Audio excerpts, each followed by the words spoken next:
رسول اللہ صلی اللہ علیہ وسلم نے ارشاد فرمایا یہ آخری عشرہ اور اس میں جو طاق راتیں اس میں تلاش کرو، 21، 23، 25، 27 اور 29۔ یہ اللہ نے ہمیں آسان فرما دیا، یوں کہہ لیں کہ اللہ تبارک و تعالی نے ہمارے لیے مشقت کو اور آسان کر دی کہ آخری عشرہ رمضان کے اندر، آخری عشرے کے اندر بھی یہ طاق رات، اس لیے یہ جو 5 راتیں بنتی ہیں اس میں خصوصیت کے ساتھ اہتمام کریں، اس میں عبادت کا خصوصیت کے ساتھ اہتمام کریں، ایک بات، اور دوسرا آپ کا اہتمام یہ ہونا چاہیے کہ ان راتوں میں کوئی گناہ نہ ہو، ان راتوں کے اندر کوئی گناہ، چھوٹا ہو بڑا ہو، کسی قسم کا کوئی گناہ ان راتوں کے اندر نہ ہو، ایسے ہے گویا آپ نے 1000 مہینہ گناہ کیے ہی نہیں۔ اس سے آپ اندازہ لگا لیں کتنا بڑا احسان ہے اللہ کا ہمارے اوپر، رسول اللہ صلی اللہ علیہ وسلم کے صدقے۔ اور پھر اللہ نے مخفی کیوں رکھا؟ یاد رکھیے اللہ بتا بھی سکتے تھے کہ بھئی یہ رات ہے، کنفرم کر دیتے کہ یہ رات ہے، اس میں بھی ہمارا فائدہ، اس میں بھی ہمارا فائدہ۔ وہ اس لیے کہ کچھ طبیعتیں کمزور ہوتی ہیں کہ وہ گناہ ان سے نہیں چھوٹ پاتا۔ اگر یہ رات کنفرم ہوتی اور وہ اس رات بھی گناہ کر دے تو ممکن تھا اسی وقت اللہ کا عذاب نازل ہو۔ وہ اس لیے کہ رسول اللہ صلی اللہ علیہ وسلم تشریف لائے مسجد نبوی میں، علی رضی اللہ تعالیٰ عنہ ساتھ تھے، ایک آدمی سویا ہوا تھا، حضور علیہ السلام نے علی کو کہا کہ اس کو نماز کے لیے اٹھا لو۔ علی نے اٹھا دی، لیکن بعد میں حضور علیہ السلام سے پوچھا کہ آپ تو خود آگے بڑھتے ہیں، آپ تو نیکیوں کے اندر خود آگے بڑھتے ہیں، تو اس کو آپ نے خود کیوں نہیں اٹھایا؟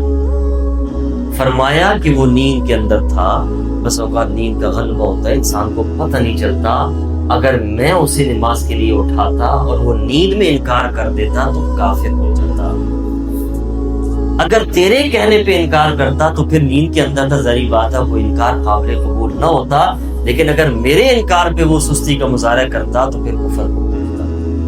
تو اس سے آپ اندازہ لگا لیں کہ جتنا کام اعلیٰ ہوتا ہے، جتنا کام، اب جیسے مسجد ہے، یہاں پہ گناہ اس کا وبال بھی زیادہ ہے، مسجد حرام، مسجد نبی، ان میں اگر اجر اور ثواب زیادہ ہے تو اللہ نہ کرے وہاں کوئی گناہ کرے گا تو اس کا وبال بھی زیادہ ہے۔ اس لیے اللہ تبارک و تعالیٰ نے یہ بھی ہمارے اوپر احسان کر دیا۔ اور پھر دوسرا، زیادہ راتیں اللہ تبارک و تعالیٰ نے عطا کر دی، انسان اس تلاش میں کم سے کم 5 راتیں تو عبادت کر لے گا تو زیادہ اللہ کی عبادت کر لے گا، اور پھر اللہ ہمارے اوپر فخر کرتے ہیں۔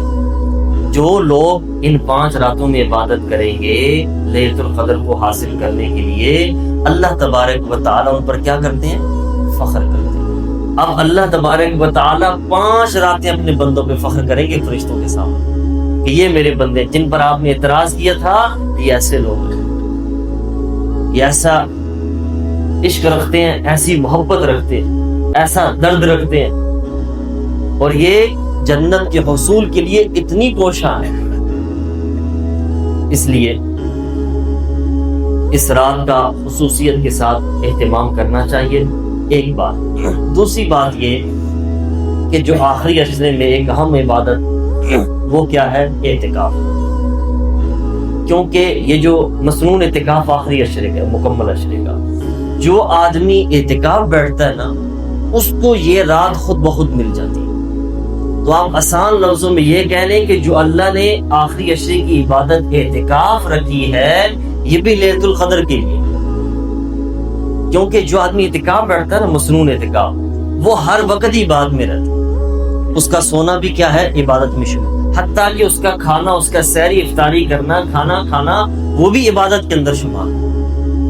تو اس لیے جو آدمی اعتکاف بیٹھ جاتا ہے وہ پوری رات سو کر بھی گزار دے گا نا تو وہ یہی شمار ہوگا کہ پوری رات اس نے عبادت کی ہے، پوری رات اس نے کوئی گناہ نہیں کیا۔ اس لیے جو حضرات بیٹھ سکتے ہیں خصوصیت کے ساتھ اس کا اہتمام کریں۔ اس لیے کہ رسول اللہ صلی اللہ علیہ وسلم اس کا اہتمام کیا کرتے تھے۔ اب حضور علیہ السلام کو ضرورت تو نہیں تھی، کمی تو نہیں تھی، لیکن ہمیں سمجھایا، اپنی امت کو پیغام دیا کہ اتنی اونچی عبادت ہے کہ آپ کے محبوب کر کے جا رہے ہیں، یہ آپ کے محبوب نے کیا ہے جن کی محبت کا ہم دھم بھرتے ہیں، اس لیے ہمیں اس کا اہتمام کرنا چاہیے۔ کوشش کریں کہ ضرور اعتکاف بیٹھیں، اس لیے کہ جو اعتکاف بیٹھتا ہے نا وہ اللہ کی رحمت کے ساتھ چمٹ جاتا ہے، یوں کہہ لیں کہ وہ اللہ کے در کے ساتھ چمٹ جاتا ہے، وہ کہتا ہے یا اللہ تو مجھے معاف کرے گا میں پھر ہی تیرے در سے اٹھوں گا، ورنہ میں یہاں پڑا ہوں۔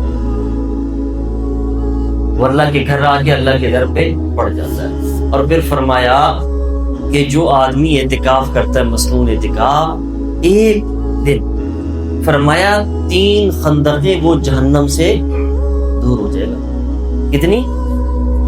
اور ایک خندق اس کی چوڑائی وہ آسمان اور زمین کے برابر ہے۔ وہ کیا ہے؟ آسمان اور زمین کے برابر ہے۔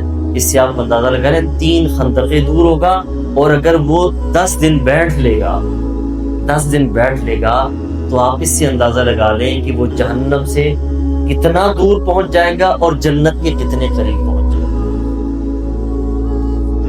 کیونکہ فرمایا کہ جو اعتکاف مصنون کرتا ہے اللہ تبارک و تعالیٰ اس کے سارے گناہوں کو معاف فرماتے ہیں اور اسے جنت کا مستحق ٹھہراتے ہیں۔ اس لیے اس کا خصوصیت کے ساتھ اہتمام کریں۔ اللہ تبارک و تعالیٰ ہمیں عمل کرنے کی توفیق عطا فرمائے۔ وآخر دعوانا ان الحمد للہ رب العالمین۔